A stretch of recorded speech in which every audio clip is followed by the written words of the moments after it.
పశ్చిమ గోదావరి జిల్లాలో చిక్కల వీరన్న నగర్ కాలనీలో గ్యాస్ లీక్ ఘటన చోటు చేసుకుంది. ఈ ఘటనలో 4 వ్యక్తులు తీవ్రంగా గాయపడ్డారు.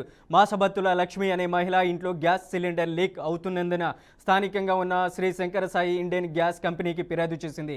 Gas delivery boy Tadicherla Prasad Lakshmi ఇంటికి చేరి గ్యాస్ ట్యూబ్ పరిశీలించారు. దురదృష్టవశాత్తు గ్యాస్ పొయ్యి వెలిగించగానే మంటలు ఏర్పడి తాడిచెర్ల ప్రసాద్ అలాగే లక్ష్మి, ఆమె తల్లి ఒగ్గు సుబ్బరాయమ్మ అలాగే లక్ష్మి వేయపురాలు జయ మంటలకు లోనే తీవ్రంగా గాయపడ్డారు. స్థానికులు ఇచ్చినటువంటి పిలుపు మేరకు 108 అంబులెన్స్ ద్వారా వారిని భీమవరం ప్రభుత్వ ఆసుపత్రికి తరలించారు. పోలీసులు కేసు నమోదు చేసి ఈ ఘటనపై దర్యాప్తు ప్రారంభించారు.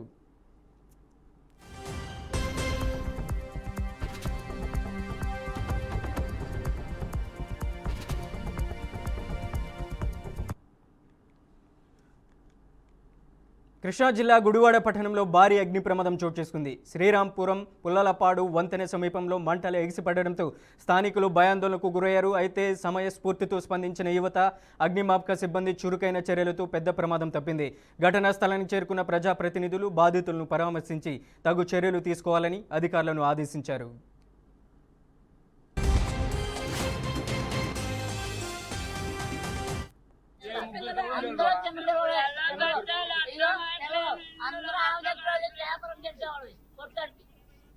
పిల్లలు కూడా లేరు కూడా దేవుడు మా మీద దయించాడు.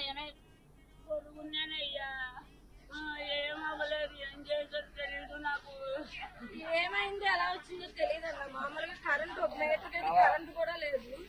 ఒక మీటర్కి కరెంట్ ఇల్లు తగలు పడిపోయింది. నేను అప్పుడే బయటకు వచ్చాను. కొట్టగారి నుంచి ఏమైందో కూడా మాకు తెలియదు. దేవుడు దయ